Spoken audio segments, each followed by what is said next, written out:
Representative Omar, I intend to ask you a very straightforward question right now. If a hypothetical war were to break out between the United States and Somalia, which side would you want to see win? Speaker Mike Johnson's voice cut through the air of the House Ethics Committee room like a surgical blade, cold, measured, and entirely clinical. It was not the voice of a politician seeking a soundbite for the evening news, but the voice of a constitutional lawyer who had spent 6 months building a trap and had just sprung it. Complete and suffocating silence immediately filled the room.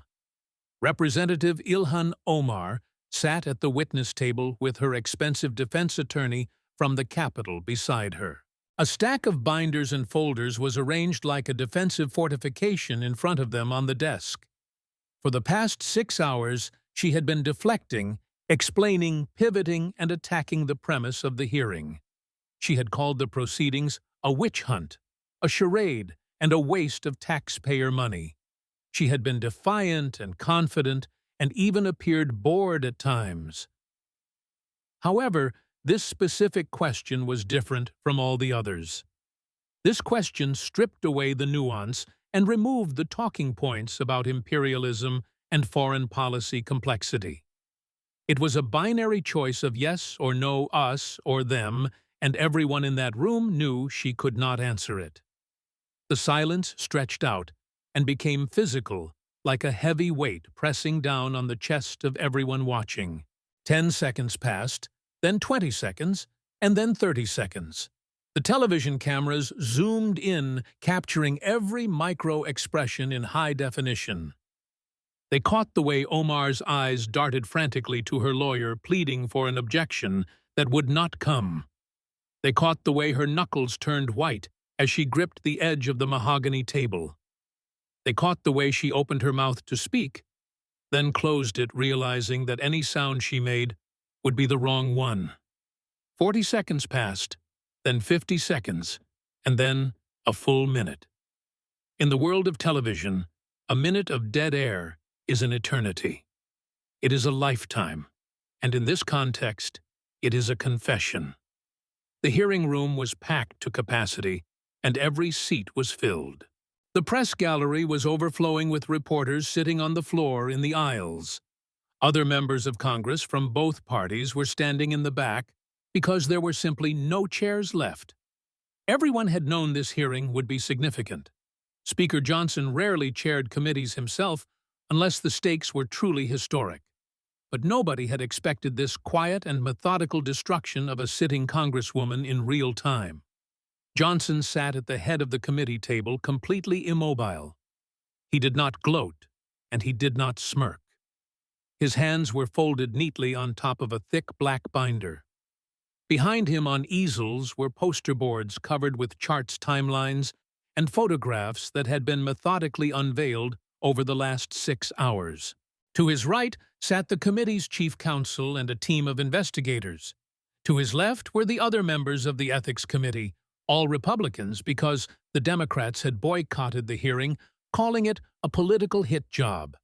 That boycott was now looking like a catastrophic strategic error. The empty Democratic chairs did not make the hearing look illegitimate, but instead made it look judicial. Without the usual partisan shouting matches, and without the interruptions or grandstanding, the room felt less like a circus and more like a courtroom. It felt like a prosecution. Omar wore a bright turquoise hijab and a sharp dark blazer. She had dressed for the cameras and for the viral clip she assumed would come out of this. She expected the moment she stood up to the white patriarch and spoke truth to power.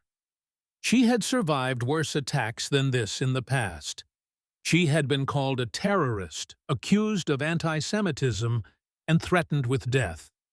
Each time she had emerged stronger and more defiant as a martyr for her cause. But Mike Johnson had not attacked her faith or her race or her gender. He had simply laid out the receipts. Johnson finally broke the silence without raising his voice, because he did not need to. Let me rephrase the question to make it even simpler for you. Congresswoman Johnson said softly. You took an oath when you became a citizen of this country. You stood in a federal building, raised your right hand, and you swore to absolutely and entirely renounce and abjure all allegiance and fidelity to any foreign prince, potentate, state, or sovereignty. He leaned forward slightly, with his eyes locking onto hers. You swore allegiance only to the United States. Did you mean that oath when you took it, or were you lying? Omar's lawyer, David Brennan, a man whose billable hours could bankrupt a small town, leaned over and whispered urgently in her ear. His face was pale as she shook her head slightly, whispering back with her lips barely moving. The microphones picked up the sound of urgent murmuring, but not the specific words. Johnson waited patiently because he had all day and he had the evidence. He could wait forever if he had to. Finally, Omar spoke, and her voice, usually so commanding and projected, came out strained and thin. That is a loaded question, she stammered, because it presents a false dichotomy that doesn't reflect the complexity of my views. It is only a loaded question if you cannot answer it honestly. Johnson interrupted. He didn't snap, but just corrected her like a teacher correcting a student. Every American in this room knows the answer immediately if asked which side they would want to win in a war involving their home. They would say, America, without hesitation. Why can't you say that? More silence followed as the trap snapped shut. If she said America, she would be contradicting the secret recordings Johnson had just played, where she told Somali officials her first loyalty was to them. She would be perjuring herself based on the evidence already presented. If she said Somalia, she would be admitting to treason on live television. She would be admitting that she lied during her naturalization ceremony, stripping her of her citizenship and her seat in Congress. So she said nothing, and the silence screamed the answer for her. The fact that you cannot answer, Johnson said, tells us everything we need to know. You can't say America, because everyone in this room has just seen 6 hours of evidence showing you have been working for Somalia's interests. We have seen the bank records, heard the tapes, and seen the votes. But you can't say Somalia either. Johnson continued, because that would be admitting you lied in your citizenship oath. It would be admitting that you are serving in this body under false pretenses. He paused, letting the weight of the moment settle on her shoulders. So you say nothing, Johnson concluded, which is itself an answer. Omar stood up suddenly, with her chair scraping violently against the floor. Her composure finally cracked. This is a witch hunt, she shouted, with her voice shaking with genuine rage and panic. This is Islamophobia disguised as oversight. You are persecuting me because I am a black Muslim woman who dares to speak truth to power. You are trying to silence me. Johnson's expression didn't change, and he didn't blink. Sit down, Congresswoman, he ordered. I will not sit down, she yelled. I represent my people. This has nothing to do with your religion, Johnson said, his voice cutting through her shouting with icy precision. And it has nothing to do with your race. This has to do with your actions. This has to do with documented evidence of foreign agent activity. This has to do with money you received from foreign government sources. This has to do with phone calls where you coordinated with foreign officials to undermine U.S. policy. Sit down, Johnson repeated. She sat because she had no choice. She sat because the sergeant-at-arms had taken a step forward from the door. She sat because her lawyer was pulling on her sleeve with desperate force. Johnson picked up a single document from his binder. Let me show everyone what we found, Johnson said. This is a phone transcript from an NSA intercept in March of this year, where you are talking to Somalia's foreign minister. He held the paper up for the room to see. And I am reading your exact words, where you say, I will always prioritize Somalia's interests. That is my first loyalty. America is just where I work." He looked up at her and let that quote hang in the air. "America is just where I work," Johnson repeated. "Not your country, not your home, not the nation you swore an oath to defend, just where you work." "Like a job," Johnson said with disgust. "Like you are a foreign agent who just happens to have a congressional office and a security clearance." The room erupted into chaos. To understand how we arrived at this moment, how the third-ranking Muslim in Congress ended up in a House hearing room unable to say she would want America to win a war, you have to rewind the clock. You have to go back 8 hours to a time when Ilhan Omar walked into the Longworth House office building thinking she was untouchable. It was shortly after 8 in the morning, 8 hours before the silence. Representative Omar sat in her office suite, surrounded by the trappings of her power. The walls were lined with framed magazine covers and photos of her speaking to adoring crowds. She was relaxed, scrolling through Twitter on her phone and sipping coffee. Across from her sat David Brennan, her high-priced attorney, and Marcus Osman, her chief of staff.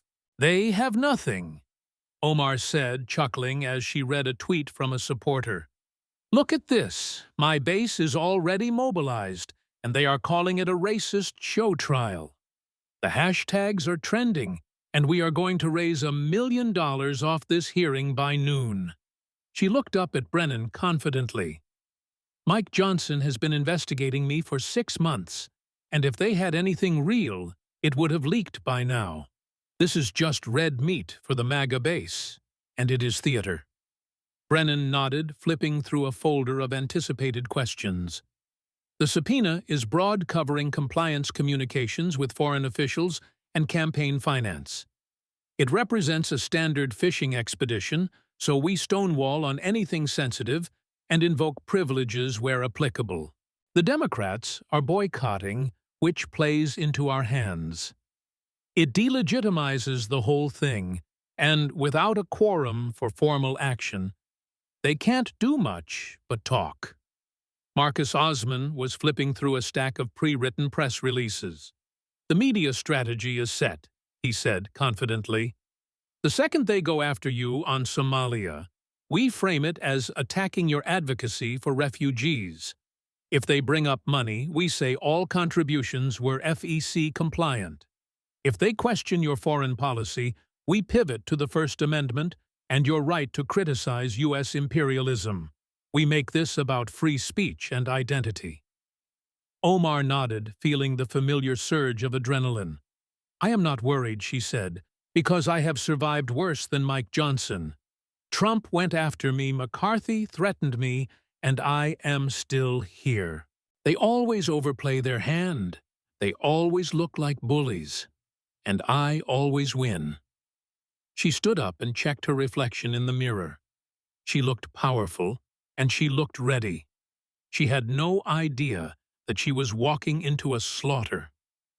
3 blocks away in the Speaker's office inside the Capitol, the atmosphere was entirely different.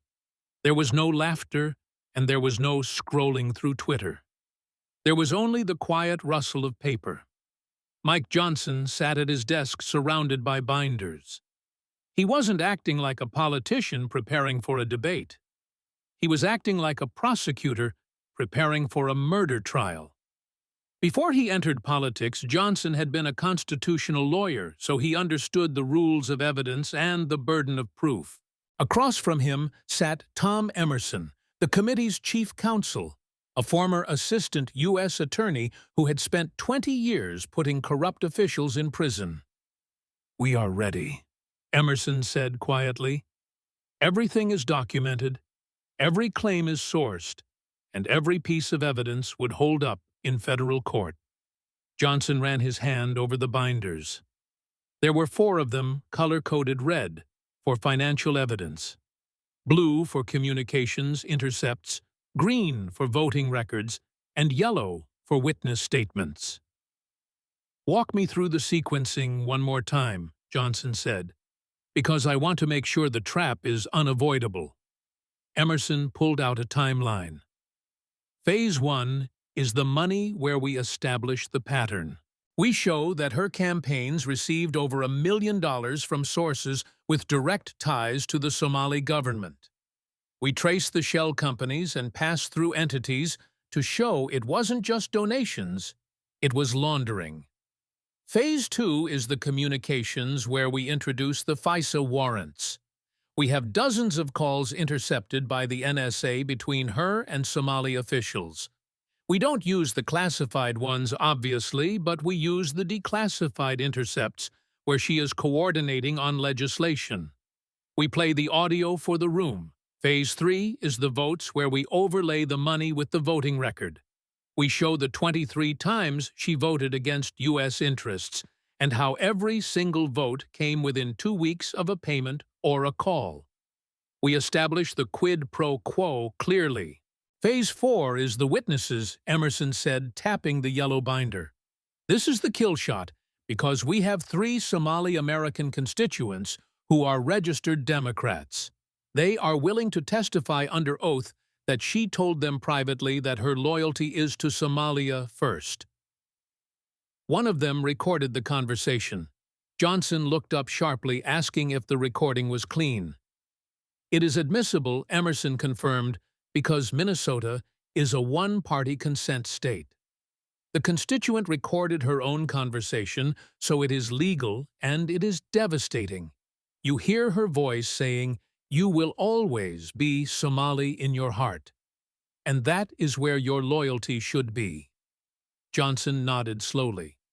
And then Emerson said, "We ask the question. We ask her simply where her loyalty lies. If she answers America, she contradicts the tapes and the witnesses, and she perjures herself. If she answers Somalia, she admits to citizenship fraud and treason. If she refuses to answer," Johnson finished, "that is the headline." He closed the briefing book, feeling a heavy responsibility. He wasn't just trying to win a news cycle, he was about to dismantle a colleague. "Tone is everything," Johnson said, standing up. "I am not attacking her personally, nor am I questioning her faith or background.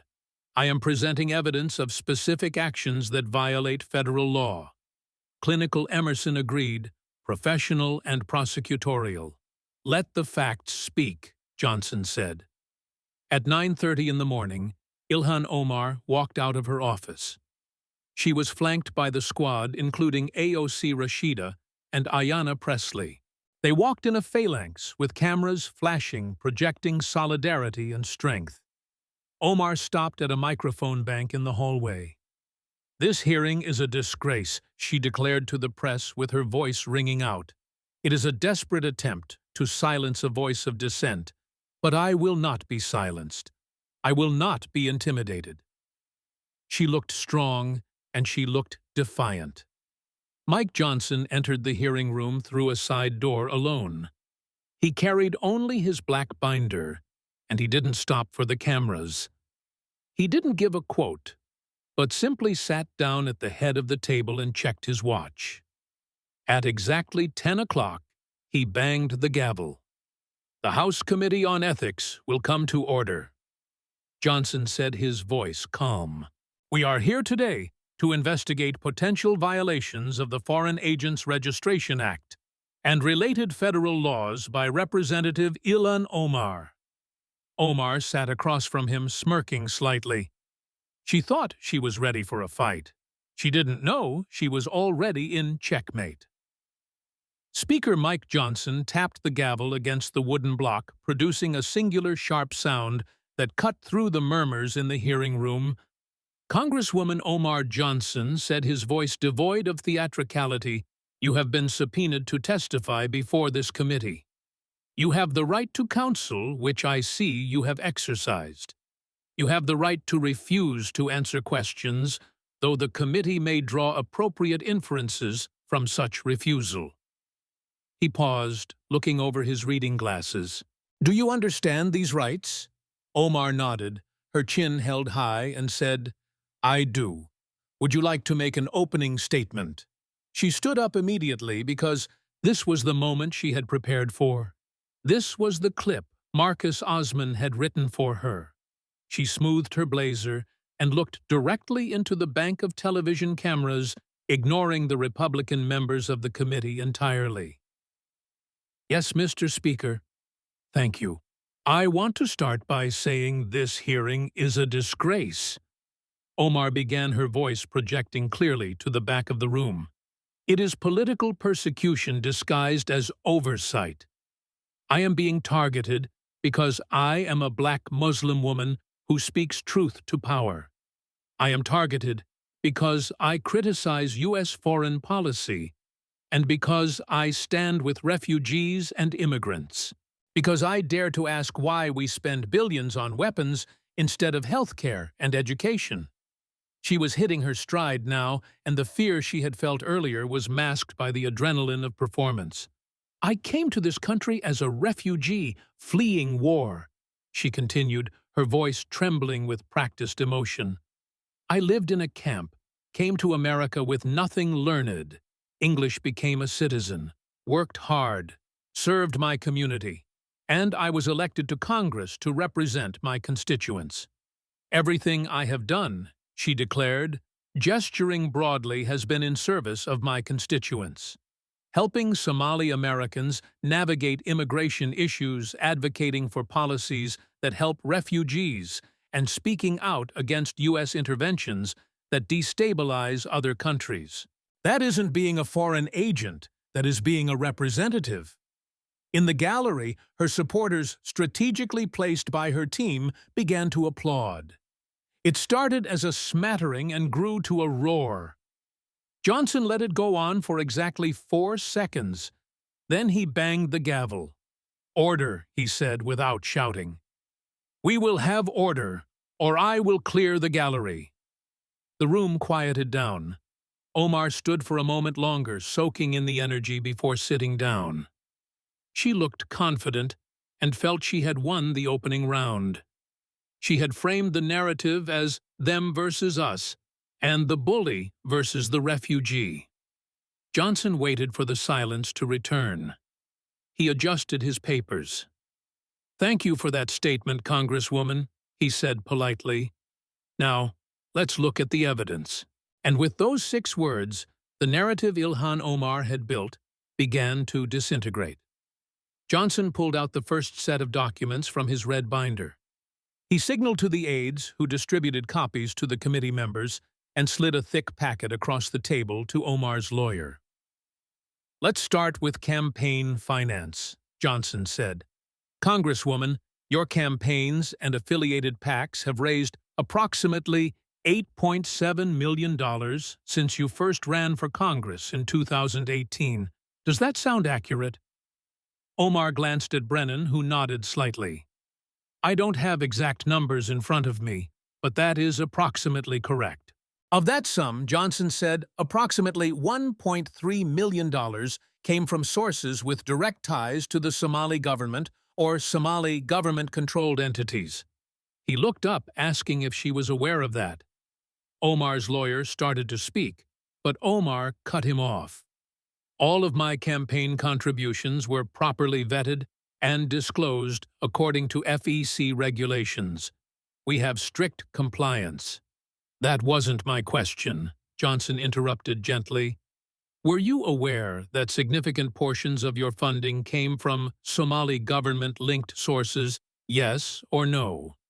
There was a pause as Omar shifted in her seat.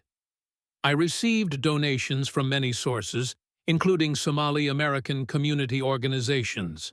"Let me be specific," Johnson said, picking up a remote and clicking a button.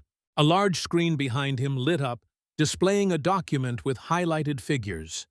"The Somali American Leadership Council," Johnson read, "donated over $300,000 to your campaigns across 3 election cycles. That is the single largest organizational donor to your campaigns." "That is a legitimate American organization," Omar shot back. "It is incorporated in America, yes?" Johnson agreed. But let's talk about where its money comes from. The screen changed to a flowchart tracing lines of money across the globe. The Somali American Leadership Council receives 87% of its funding from the Somali Commercial Bank. Johnson explained, using a laser pointer to trace the line. The bank is headquartered in Mogadishu, and its chairman is the brother of Somalia's finance minister. The bank is effectively controlled by individuals closely tied to the Somali government. He let that information sink in. So when the Somali American Leadership Council donates to your campaign, Johnson said, "Where is that money really coming from?" Omar's lawyer leaned forward, speaking into the microphone.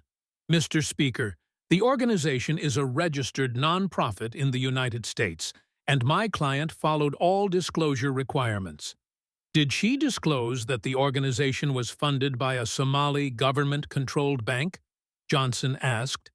Did she disclose the foreign source of the funds? Silence filled the room. Johnson pulled out another document.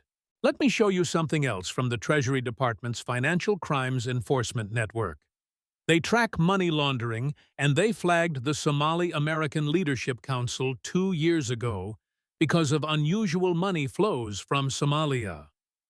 Large wire transfers from Mogadishu were timed to coincide exactly with U.S. election cycles. He showed the timeline on the screen. June 2020 saw $150,000 wired from Mogadishu to the council. 2 weeks later, $75,000 was donated to your campaign. In October 2022, $100,000 came from Mogadishu, and 3 weeks later, the same amount went to your campaign. The pattern repeats, Johnson said, through 2022 and through 2024. He looked at Omar. This isn't a grassroots American organization supporting your campaign, Congresswoman. This is foreign money being laundered through a U.S. entity to fund your political career, which is illegal. Omar tried to respond, her voice rising. I had no knowledge of the internal funding sources of that organization, and I cannot vet every donor's bank records. You met with the chairman 6 times, Johnson countered, holding up a photo of the two of them shaking hands. He hosted a fundraiser for you in Minneapolis, and witnesses heard him introduce you as our voice in Congress and the representative for all Somali people. You are telling me, Johnson asked skeptically, that you didn't know he was connected to the Somali government. There was no good answer available. If she said yes, she admitted to the crime. If she said no, she looked incompetent or deceitful. Let's move on, Johnson said, closing the folder. The council is just the beginning. The Horn of Africa Development Association donated $220,000, also funded by Somali sources. The Mogadishu Business Alliance donated $140,000. All told, Johnson summarized, we have traced $1.3 million in campaign donations to foreign sources. That is 15% of everything you have ever raised, Johnson said. And you expect us to believe you had no idea. The air in the room had shifted. The witch hunt narrative was struggling to survive against the weight of bank records and wire transfers. But Johnson wasn't done with the money. He opened a new section of the red binder. Let's talk about your husband, Johnson said regarding Ahmed Hersi. He runs a company called Sahan Services Group. Omar's face tightened visibly because this was hitting close to home. According to your financial disclosures, Johnson read that company has received $280,000 in consulting fees from various Somali businesses over the past 4 years. Johnson looked up, asking what services the company provides. Omar stiffened. My husband's business is separate from my congressional work, and he is a private citizen. He works from your house, Johnson noted. You file joint tax returns, so his income is your income. So I will ask again, what did his company do to earn that money from businesses in Somalia? Omar's lawyer whispered to her again, and she shook her head slightly, lips pressed into a thin line. Johnson didn't wait. "Let me tell you what our investigators found," he said. "Sehan Services Group has no website." Johnson listed that there was no LinkedIn profile, no other clients besides these Somali businesses, and no employees other than her husband. "The consulting is undefined," Johnson said, "with no work product, no deliverables, and no contracts specifying services." He clicked the remote, and a new graphic appeared on the screen. "But what we do have," Johnson said, "is a pattern." The screen showed a timeline divided into two columns with payments to the company on the left and Omar's votes on the right. "Every payment to his company," Johnson said, "slowly came within 2 weeks of you voting on Somalia-related legislation. Every single payment matched a vote." He walked the committee through the chart. A payment in March was followed by a vote against sanctions on Somali officials. A payment in June was followed by a vote against placing conditions on U.S. aid to Somalia. A payment in September was followed by a vote against a resolution condemning human rights abuses in Mogadishu. Johnson turned back to Omar. 8 payments, he said, matching 8 votes with perfect timing. "This isn't consulting income," Congresswoman Johnson said, his voice hardening. "These are payments for your votes. This is corruption." The room erupted with gasps echoing from the press gallery, and someone shouted bribery. Johnson banged the gavel hard. "We will have order," he demanded. Omar stood up, her hands trembling with rage. "This is outrageous speculation based on coincidence, and you are attacking my family because you cannot attack my record." "Sit down," Congresswoman Johnson ordered. 8 times is not a coincidence," Johnson said, his voice rising over the commotion. "That is a pattern, and that is evidence. That is a quid pro quo so clear that any federal prosecutor would take it to a jury in a heartbeat." He stared at her until she slowly lowered herself back into the chair. She looked trapped, and the defiance was gone, replaced by the cornered look of someone who realizes the walls are closing in. Johnson closed the red binder and moved it to the side of the table. Then he reached for the blue binder. "We have talked about the money," Johnson said, his voice returning to that terrifyingly calm, clinical tone. "Now, let's talk about the coordination. Let's talk about your communications with Somali government officials. How many times," Johnson asked, opening the blue folder, "would you estimate you have spoken with members of Somalia's government since taking office in 2019? Omar looked wary. "I don't keep account, but as part of my work, helping constituents with immigration and consular issues, I speak to many." "The FBI has a count," Johnson interrupted, looking at the page.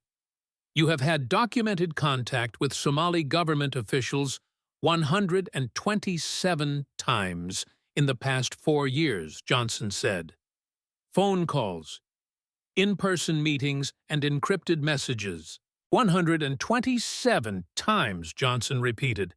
"That is more contact than most State Department officials working on Somalia policy have with that government." He paused. "Now, most of those communications are probably routine," Johnson allowed, "such as helping a constituent with a visa issue or following up on a passport problem. That is normal congressional work. But 43 of those communications were different." He pulled out a transcript marked "Top Secret, No Foreign," with the classification lines redacted. 43 times, Johnson said, you discussed U.S. policy towards Somalia, pending congressional votes information from classified briefings and strategic matters. And Johnson added, looking straight at her, "We have the transcripts." The room was still reeling from the audio recording of Ilhan Omar sharing classified information with a foreign ambassador when Mike Johnson signaled the bailiff. "We have heard the documents," Johnson said, his voice cutting through the tension. "We have seen the bank records, and we have heard the intercepts. But now, I want to hear from the people." He looked toward the side door. "I call Amina Hassan to the witness table." The door opened, and a woman in her early 40s entered. She wore a simple gray hijab and a modest dress, clutching a handbag tightly with both hands. She didn't look like a political operative, but rather like a neighbor or a mom. She took her seat at the witness table a few feet away from where Omar sat. Omar stared at her with eyes narrowed, trying to place the face. "Ms. Hassan," Johnson said gently, "thank you for being here. I know this is difficult, but please, for the record, tell the committee about yourself." Amina leaned into the microphone with a quiet, accented but clear voice. "My name is Amina Hassan, and I am a U.S. citizen.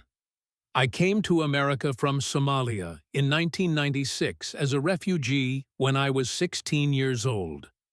I have lived in Minneapolis ever since, and I work as a pediatric nurse. I am married and have 3 children who were all born in America." "And you live in Congresswoman Omar's district?" Johnson asked. "Yes. Did you vote for her?" "Yes," Amina said, looking down at her hands, "in both 2018 and 2020. I was very proud when she was elected. She was like us, a refugee who made it. I thought she would represent our community and show America that Somali people love this country." Johnson nodded, asking what changed her mind. Amina took a deep breath, glancing at Omar, then quickly looking away. In 2022, Amina said there was a town hall meeting in the Cedar Riverside neighborhood. "I attended because I wanted to ask about programs to help refugees integrate, such as English classes, civics classes, and job training." "What happened?" Johnson asked. "I asked my question," Amina said. "I said that many refugees want to integrate fully to become American in their hearts but need support." And she got angry. Amina's voice grew stronger. She told the room that we shouldn't have to assimilate. She said that assimilation is a form of colonization, and we should keep our Somali identity first. "Did you speak to her afterwards?" "Yes." Amina said, "I approached her privately. I told her that I didn't come to America to stay Somali. I came to become American. I told her I love this country for saving my life." "And what did she say?" Amina paused, looking at the Congresswoman. "She looked at me like I was a traitor," Amina whispered. She leaned in close and said, "You can be American on paper, Amina, but you will always be Somali in your heart. That is where your loyalty must be to our people, to the homeland." The room was silent. "Did anyone else hear this conversation?" Johnson asked. "My husband was with me, and he heard it." "And what did you think when she said that?" Amina wiped a tear from her cheek. "I thought she didn't understand what it means to take the oath. I thought she was dangerous." Johnson leaned forward. "Ms. Hassan, do you have any documentation of this conversation?" "Yes," Amina said, reaching into her handbag and pulling out her smartphone. "After that conversation, I became suspicious and worried she was misleading our community. So the next time I saw her at a fundraising dinner, a few months later, I turned on my voice memo app. I recorded our conversation," Amina said. "That recording is illegal," Omar's lawyer shouted, jumping up. "Minnesota is a one-party consent state," Johnson interrupted calmly. "Ms. Hassan was a party to the conversation, so the recording is legal and admissible." He nodded to the tech booth to play the file labeled Hassan Exhibit A. The audio crackled over the speakers. The background noise of clinking silverware and murmuring voices faded, as Ilhan Omar's voice cut through unmistakable and sharp. "You have to understand, Amina, we are Somali first.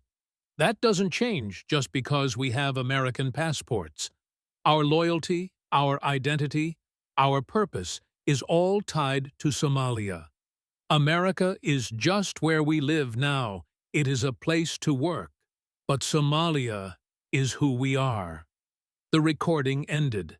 The silence that followed was different from the earlier silences.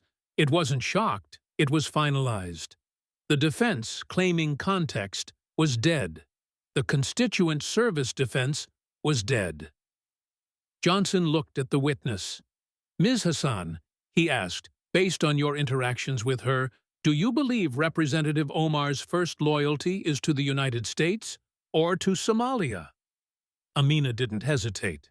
"To Somalia," she said without question. Johnson dismissed the witness. Two more Somali-American witnesses followed, including a business owner who was told he wasn't Somali enough because he flew an American flag at his shop. A student also testified who was scolded for wanting to join the U.S. military. The pattern was absolute. Johnson turned back to Omar. She was no longer looking at the cameras, but staring at the table, her hands clenched in her lap. "The defense of Islamophobia does not work here," Congresswoman Johnson said quietly. "These are your constituents, your neighbors, and people who share your faith and your background. And they are telling us under oath that you demanded they be loyal to a foreign nation." Mike Johnson closed the yellow binder and stacked it neatly on top of the others. The red binder held the money. The blue binder held the calls. The green binder held the votes. And now the witnesses. He folded his hands and looked at Ilhan Omar. "Congresswoman," he said, "let's talk about your citizenship." Omar's head snapped up. This was the nuclear option. "You became a naturalized U.S. citizen in 2000, Johnson recounted. "Do you remember the ceremony?" "Of course," she said, her voice raspy. "Do you remember the oath you took?" "I took the standard oath." "Let me read it to you," Johnson said, "just to make sure we all understand exactly what you swore before God and the federal government." He picked up a piece of parchment paper. He read slowly, enunciating every syllable. "I hereby declare on oath that I absolutely and entirely renounce and abjure all allegiance and fidelity to any foreign prince, potentate, state, or sovereignty of whom or which I have heretofore been a subject or citizen." He looked up. "Absolutely and entirely renounce," Johnson repeated. "You swore to give up all allegiance to Somalia. Did you mean that?" "Of course I meant it," she snapped. "Then why," Johnson asked, pointing to the blue binder, "did you tell the Somali foreign minister that your first loyalty is to Somalia? Why did you tell Amina Hassan that Somalia is who we are? Why did you vote for Somalia's interests over America's interests 23 times in a row? Those statements are the exact opposite of the oath you took," Johnson said. He looked back at the parchment. "The oath continues that I will support and defend the Constitution and laws of the United States of America against all enemies, foreign and domestic. That I will bear true faith and allegiance to the same." "True faith and allegiance," Johnson said. "You shared classified U.S. military intelligence with a foreign government," Johnson reminded her. "You warned them about our drone operations and told them to prepare." "That is not true faith and allegiance," Johnson said. "That is betrayal." He read the final line of the oath. "I take this obligation freely, without any mental reservation or purpose of evasion." Johnson leaned forward, his voice dropping to a whisper that carried to every corner of the room. "Without any mental reservation. Did you take that oath freely, Congresswoman, or did you have a mental reservation? Did you think to yourself, I will say these words to get the passport, but I don't really mean them?"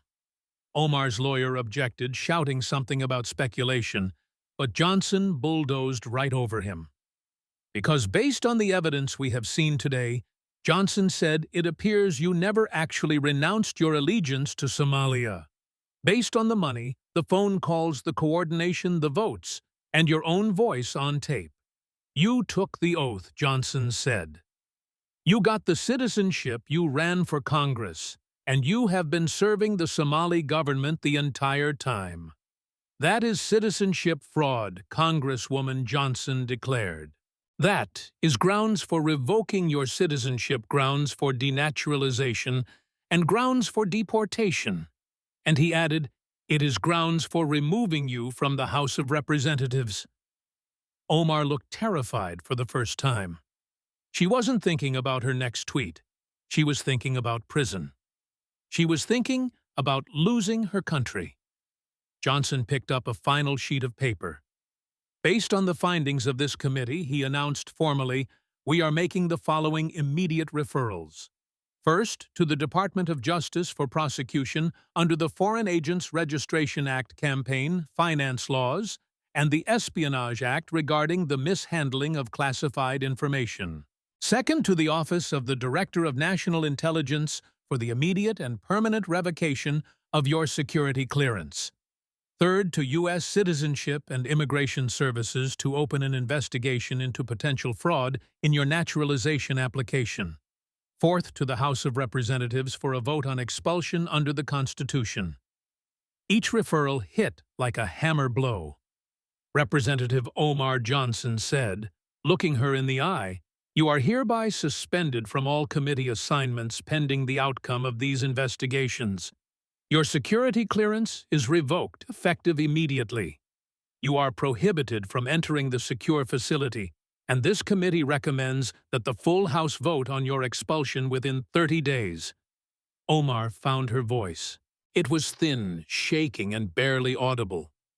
You can't do this, she said. I just did, Johnson replied. He closed the binder, and the sound echoed in the silent room. And now, Johnson said, we return to where we started with the simple question. You have sat here for 7 hours, Johnson said. You have seen the money, heard the tapes, and heard the witnesses. So I will ask you one last time. If the United States and Somalia went to war, hypothetically, which side would you want to win? The room held its breath. It wasn't a trick anymore. It was the final test. Omar looked at the camera, she looked at Johnson, and she looked at her lawyer. She opened her mouth and closed it. She couldn't say America because the evidence proved it was a lie. She couldn't say Somalia because it was a confession of treason. So she sat in silence, and in that silence, Ilhan Omar's career ended. The witness refuses to answer, Johnson noted for the record. This hearing is adjourned. He banged the gavel as he walked out, leaving her sitting alone at the table. The cameras kept rolling.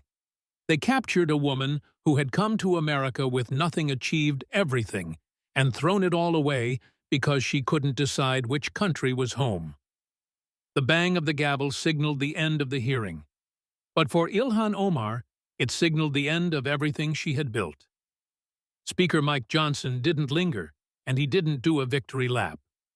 He simply gathered his binders, the red, the blue, the green, the yellow, and walked out the side door with his staff. He looked like a lawyer, leaving a courthouse after a successful closing argument, grim professional, and entirely finished with the defendant. Omar remained seated at the witness table for a long moment because she couldn't move. The physical weight of the last 7 hours seemed to pin her to the chair. Her lawyer, David Brennan, was already packing up his briefcase, his movements jerky and agitated. He wasn't whispering anymore, he was avoiding eye contact.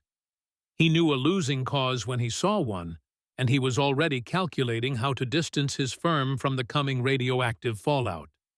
In the gallery, the supporters who had cheered so loudly at the beginning were now quiet. They had come expecting a protest, but they had witnessed an autopsy. They had heard the recordings and seen the bank transfers. It is hard to chant slogans when you have just heard your hero tell a foreign official that America is just a workspace. Omar finally stood up, her legs feeling heavy. She looked toward the press gallery, usually her sanctuary, expecting the friendly faces of reporters who would help her spin this. Instead, she saw heads down typing furiously. Or worse, she saw eyes looking at her with a new, cold appraisal. They weren't looking at a celebrity anymore. They were looking at a suspect. She tried to walk out with dignity, straightening her blazer and lifting her chin. She moved toward the door, flanked by her staff. But as she entered the hallway, the wall of sound hit her. It wasn't the usual chaotic shouting of questions. It was a specific, repetitive demand. "Congresswoman, will you resign? Did you take money from the Somali government? Why couldn't you say you wanted America to win? Are you a foreign agent?" She pushed through the mob, ignoring them, her eyes fixed on the elevator doors. But she couldn't outrun the digital age. By the time she reached her office, the destruction was already viral. The clip of her silence, that excruciating 60-second freeze, had been viewed 10 million times in 20 minutes. It was playing on every screen in the Capitol. It was playing on phones in the subway and in living rooms in Minneapolis. But the silence was just the headline, because the details were the story. The audio recording of her saying, "America is just where I work," was looping on cable news. It didn't matter what network you turned on, because her voice was there betraying her oath in high definition. CNN legal experts said the evidence against Omar was overwhelming. MSNBC reported that Democrats struggled to defend Omar amid espionage allegations. Fox News called her a traitor in the House. The political isolation happened at the speed of light.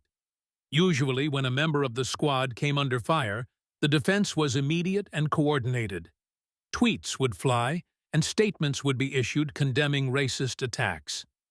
The progressive machine would spin into gear, but tonight, the machine was broken.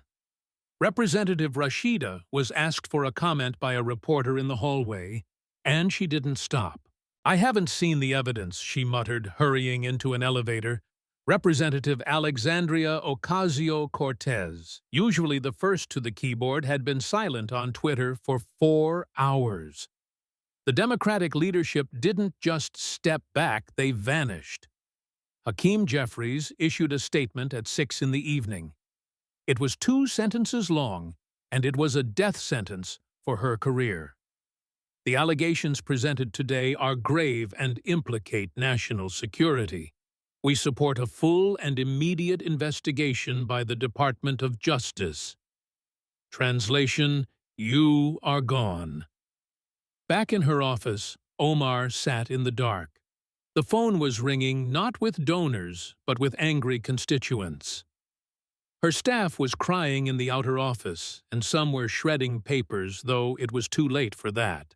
She looked at the framed photo on her desk, a picture of her swearing in ceremony. Her hand was on the Quran, and her smile was bright. She remembered feeling like she had conquered the world that day. Now she realized she had never really understood the victory. She thought she had won a platform and a megaphone. She didn't realize she had entered a contract, and today the breach of that contract had been laid bare for the world to see. The end didn't drag on for months, because Mike Johnson had designed the hearing not just to expose, but to terminate. The evidence was too absolute for delay.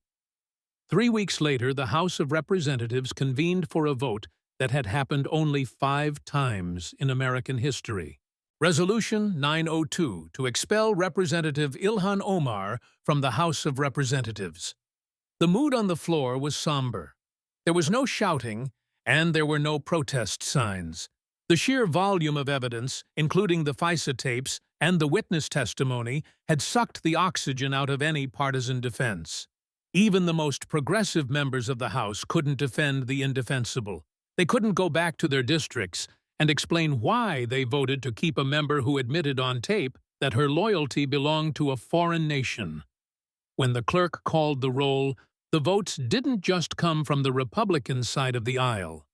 Moderates and vulnerable Democrats joined the vote.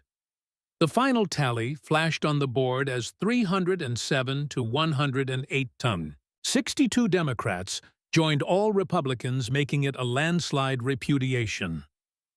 Ilhan Omar stood in the well of the House for the last time. She tried to give a defiant speech, shouting about how history would vindicate her, but nobody was listening. The chamber was already emptying.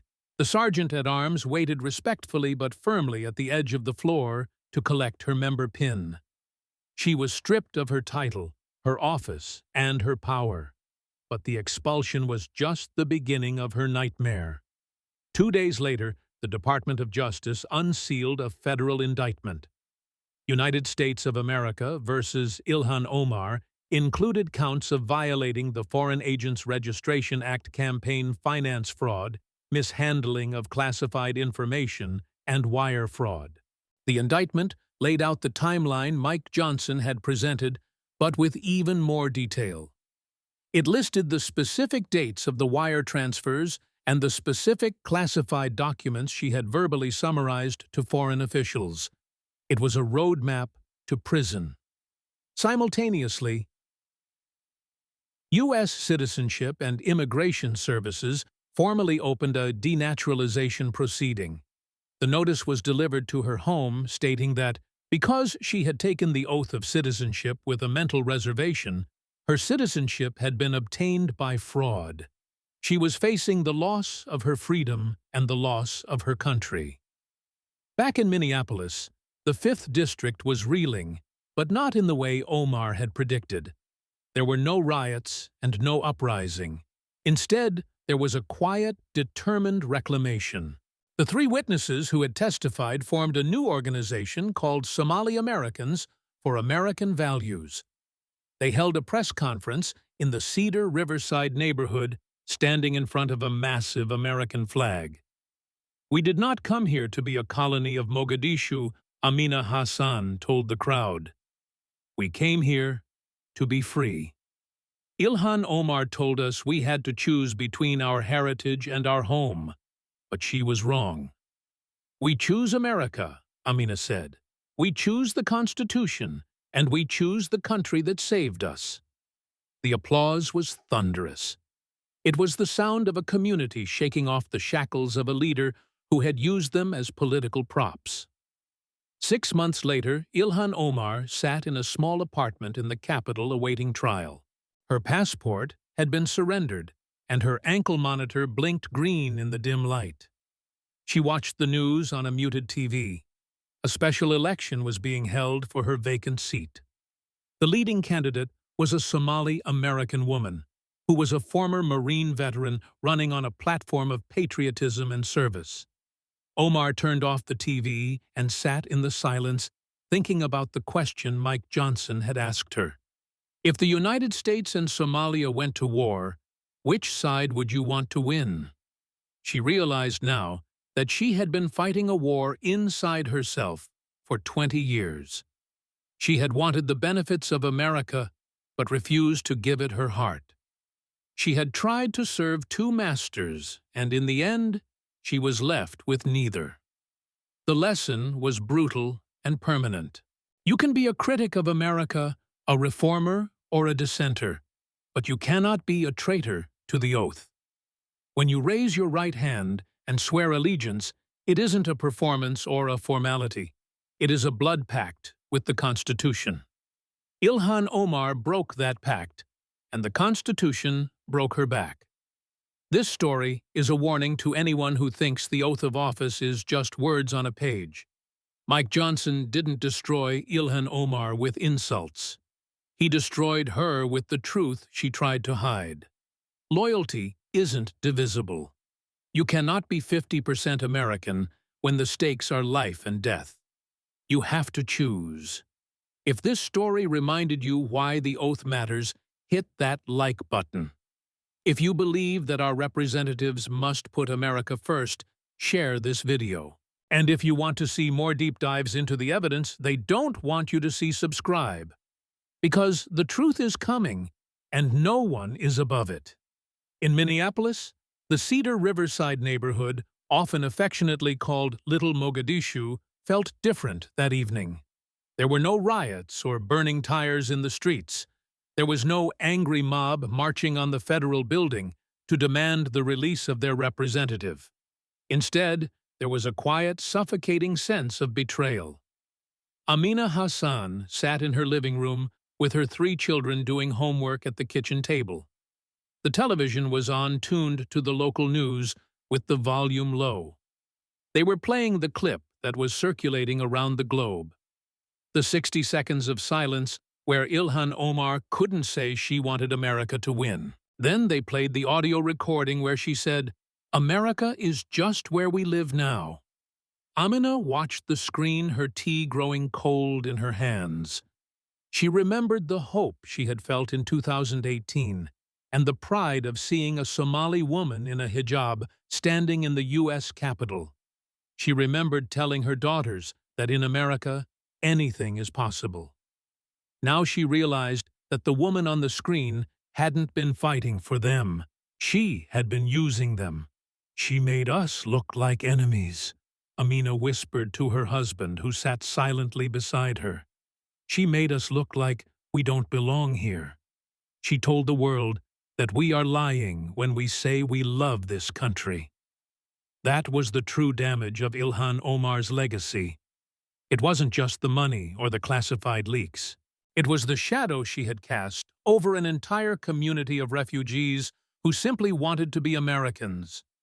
By refusing to renounce her foreign allegiance, she had validated every suspicion and every doubt ever cast upon them. Across the neighborhood, in the halal markets and the community centers, the mood was the same. Men who had driven taxis for 20 years to put their kids through college shook their heads in disgust. Women who had started small businesses stared at the floor. They had escaped warlords and corruption to come to Minnesota for the rule of law. And now, their representative was facing federal indictment for bringing the corruption of the old country into the halls of the new one. 300 miles away, Speaker Mike Johnson sat in his office in the Capitol. The hearing room was empty, and the cameras were gone. His communications director walked in, looking energized. "Mr. Speaker, the numbers are incredible," the aide said, holding up a tablet. "The clip has 50 million views, and donations are up 200% in 4 hours. Every cable network wants you for the morning shows because you destroyed her." Johnson didn't smile, and he didn't look up from his desk. He was methodically organizing the binders into a storage box. "We didn't destroy her," Johnson said quietly. "She destroyed herself. All we did was turn on the lights." "But, sir," the aide pressed, "this is a massive political win. We need to capitalize and do a press conference on the steps tomorrow to spike the football." Johnson stopped and looked at the aide with a stern, teacher-like expression. "No," Johnson said, "there will be no spiking of the football. This isn't a game." A member of the United States Congress was just exposed as a foreign agent, which is a tragedy for the country. It means our vetting failed and our security clearance process failed. It means a district in Minnesota was lied to for 6 years. He closed the box and taped it shut. "We did our duty." Johnson said, "We upheld the Constitution, and that is enough. Go home." The aide nodded, chastened, and left the room. Johnson sat alone for a moment. He thought about the oath to support and defend the Constitution of the United States against all enemies, foreign and domestic. He had said those words, and Ilhan Omar had said those words. The difference was, he feared the consequences of breaking them, while she, evidently, did not. His phone buzzed on the desk with a text message from the chairman of the House Oversight Committee. "The referral is ready for the next one with a different name but the same pattern. The evidence looks solid." Johnson stared at the phone. There was no joy in it, just the heavy realization that the rot went deeper than one person. The filing cabinet of corruption was deep, and they were only on the first drawer. He sighed, picked up his pen, and texted back, "Bring the binders to my office at 800. He turned off the lamp because the work would continue tomorrow. 3 weeks later, the House of Representatives convened for the final act. The resolution to expel Representative Ilhan Omar was brought to the floor. The debate was surprisingly short, and the usual defenders of the squad were absent or muted. It is hard to defend a colleague who is facing a federal indictment for espionage. When the roll was called, the result was a landslide. 62 Democrats crossed the aisle to vote for expulsion. They did it to save their own careers, certainly, but some did it because they had heard the tapes. They had heard the contempt in her voice for the country they served. Ilhan Omar stood in the well of the House, stripped of her committees and her security clearance. And now she was stripped of her seat. She tried to look defiant, but she looked diminished. The sergeant-at-arms approached her and asked respectfully but firmly for her pin. Slowly, with shaking hands, she unfastened the Member of Congress pin from her lapel. The pin that gave her access to the floor, to the cloakroom, and to power. She placed it in his hand and walked out of the chamber a private citizen. But the American justice system was just getting started. 2 days later, the Department of Justice unsealed the indictment. United States versus Ilhan Omar listed 7 counts, including violations of FARA wire fraud and mishandling national defense information. Simultaneously, Citizenship and Immigration Services formally initiated denaturalization proceedings. The logic was legally airtight. Because she had sworn an oath of allegiance to the U.S. while secretly maintaining allegiance to Somalia, her citizenship had been obtained through fraud. She was facing prison followed by deportation. Back in Minneapolis, the special election to replace her was held 3 months later. The winner wasn't a hand-picked successor from Omar's political machine. It was Amina Hassan, the nurse who had testified against her. Amina hadn't wanted to run, but the community had drafted her. They wanted someone who represented the true immigrant story of gratitude, integration, and patriotism. In her victory speech, Amina stood in front of an American flag. "We are not here to change America," Amina told the cheering crowd. "We are here because America changed us. We are here to serve the country that saved our lives. Never again will we let someone use our identity to divide us from our neighbors." The district healed, and the rhetoric cooled. The reputation of the Somali-American community, tarnished by Omar's dual loyalty, began to be restored. A new generation of leaders understood what the oath meant. 6 months later, Ilhan Omar sat in a federal holding facility in Virginia, awaiting the start of her trial. Her passport was gone, and her Twitter account was silent. The cameras had moved on to the next scandal. She had time to think now. She thought about the interview Mike Johnson had referenced, and the moment of silence. If the United States and Somalia went to war, which side would you want to win? She realized too late that she had tried to be a citizen of the world, and in doing so had become a citizen of nowhere. She had tried to leverage the power of the United States to serve the interests of Somalia, and the Constitution had crushed her for it. The lesson was brutal, permanent, and etched into the history books. You can be a critic, you can be a reformer, you can be a radical, but you cannot be a traitor to the oath.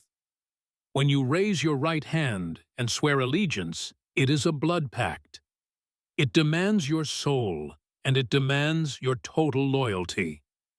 Ilhan Omar held something back, and kept a piece of her loyalty for herself. She kept it for her ego and for a foreign power, and in the end, it cost her everything. This story is a warning to every elected official who forgets who they work for. Mike Johnson didn't destroy Ilhan Omar with insults or political ads. He destroyed her with the truth she spoke when she thought no one was listening. Loyalty isn't divisible. You cannot be 50% American when the stakes are high. You have to choose. Ilhan Omar chose Somalia, and America showed her the door. If this story reminded you why the oath of office is sacred, hit that like button. If you believe that our representatives must put America first, always share this video. And if you want to see more deep dives into the evidence they don't want you to see involving the other binders in Mike Johnson's office, subscribe, because the truth is coming and the filing cabinet is full.